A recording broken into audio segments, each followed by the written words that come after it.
दे रहा होगा 305 रुपया MRP लिखी हुई है, और ये आजमगढ़ की मंडी से मुझे मिला है मात्र 8 रुपए का। कितना % कमीशन आप खा रहे हो? ये ऐसा क्यों है? इस पे भी चर्चा होती है। ये देखिए IB सेट है, जिसके माध्यम से ग्लूकोज ब्लड वगैरह चढ़ता है शरीर में, इसे कहते हैं IB सेट। इस पे जो MRP लिखी हुई है वो 198, और यहाँ आप देख सकते हैं 198 रुपए की ये IB सेट मुझे पड़ी है मात्र 12 रुपए की। फिक्स्टर वीगो सेट लगाने के बाद जो उस पर टेप लगाया जाता है, यह मुझे पड़ी है 6 से 7 रुपए की, और इस पे MRP 71 रुपया 50 पैसा। यहां भी आप देख सकते हैं। मैं इसलिए आपके बीच आया हूं। इसी प्रकार से बहुत सारे हजारों 2-3 हजार दवाएं ऐसी हैं जो 100 रुपए की दवा है 3000 की बिकती हैं। बाइकिल धागा जब आपका ऑपरेशन होता है, जिससे आपका सिला जाता है, वह 150 रुपए का आता है, उसकी MRP 1045 रुपया आप यहां देख सकते हैं। उसी प्रकार से लंग एक्सरसाइजर 150 रुपए का आता है, जिसका प्रिंट रेट है 690 रुपया। बुखार में जो पैरासीटामॉल की जो बोतल आती छोटी सी, वह 50 रुपए की आती है, और उसकी MRP यहां आप देखें MRP 522 रुपया है। कमर की बेल्ट जो 100 रुपए की आती है, उसे 500, 600, 700 रुपया प्रिंट।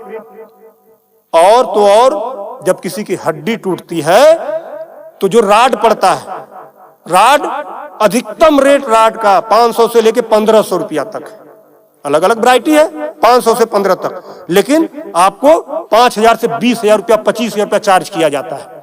आपके दिमाग में आ रहा होगा कि अरे भाई डॉक्टर लगा रहे हैं तो उसको देखिए। डॉक्टर जब आप अस्पताल में भर्ती होते हैं तो बेड चार्ज अलग, नर्सिंग चार्ज अलग, जांच की फीसें अलग, वो सब चीजें करने के बाद 1500 रुपए की चीज खरीद कर आप 20-20 हजार का बेच रहे हो। तब मैं आपके बीच कहने आया हूं कि साथियों, उसी प्रकार से बहुत सारी दवाई हैं।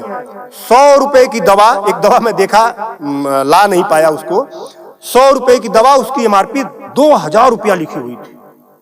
हजारों दवाइयां हैं, आपके साथ आपको लूटने का काम कर रहा है। मुद्दा ये नहीं है कि इस पे 305 का प्रिंट छपा हुआ है। मुद्दा ये है कि इसे छपने किसने दिया? जिसे हमने चुनकर भेजा, क्या वो दलाली खा रहा है, कमीशन खा रहा है? 8 रुपए की चीज 305 रुपए का प्रिंट वो छपने क्यों दे रहा है? ये चोरी से थोड़ा ना बिक रही है, खुलेआम बिक रही है। तो ये जिम्मेदारी सरकार की है। इसीलिए मैं कह रहा हूं कि आइए, और ये मुद्दा किसी सपा, भाजपा, कांग्रेस, किसी नेता का थोड़ा ना है। ये भारत के 140 करोड़ जनता से जुड़ा हुआ मुद्दा है। आपको आगे आना होगा, और आगे आने के लिए आपको इस वीडियो को अधिक से अधिक शेयर करवाना होगा, अधिक से अधिक लोगों को बताना होगा। इसलिए नहीं कि मेरा ये प्रचार हो जाएगा, ऐसा कुछ नहीं है। इस मुहिम को जब ये वीडियो शेयर होंगे, सोशल मीडिया एक ऐसा प्लेटफॉर्म है जिससे सरकारें हिल जाती हैं।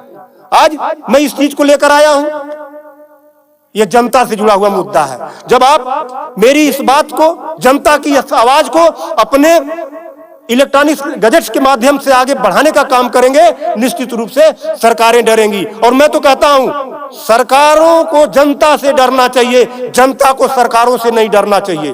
तब मैं आपके बीच कहने आया हूं कि आइए मेरे इस मुहिम को आगे बढ़ाएं। कि बात 305 रुपए की नहीं है, बात उस गरीब की है, उस रिक्शा चालक की है जो दिन भर में 450 से लेकर 500 तक की मजदूरी पाता है। अगर उसकी तबीयत खराब हुई, वो बेहोश हो गया, उसके घर वाले किसी उसको अस्पताल लेकर जाते हैं, तो 305 रुपया वो अस्पताल केवल वीगो का चार्ज कर लेगा, फिक्स्टर का 71 रुपया चार्ज कर लेगा, और IB सेट का चार्ज कर लेगा। ये सब मिला के 600-700 रुपया हो गया। यानी उसकी 1.5 दिन की दिहाड़ी में अभी तो ग्लूकोज लगा ही नहीं, दवा कोई उसने खाया ही नहीं, बेड का चार्ज हमने बताया नहीं, अस्पताल का चार्ज हमने बताया नहीं। 1.5 दिन की दिहाड़ी उसकी केवल इस 3 आइटम से चली गई। आगे की दवा कहां से आएगी? तब उसका बाप खेत बेचेगा, उसकी बीबी गहना बेचेगी। इस तरह का लूट खसोट। और मैं तो कहता हूं, शर्म करो ऐसा करने वाले लोगों। 8 रुपए की चीज 305 की बेचते हो। आज आपके अस्पताल में अगर जो दाई है उसका वेतन 7,000 है, यानी प्रत्येक दिन 210 रुपया।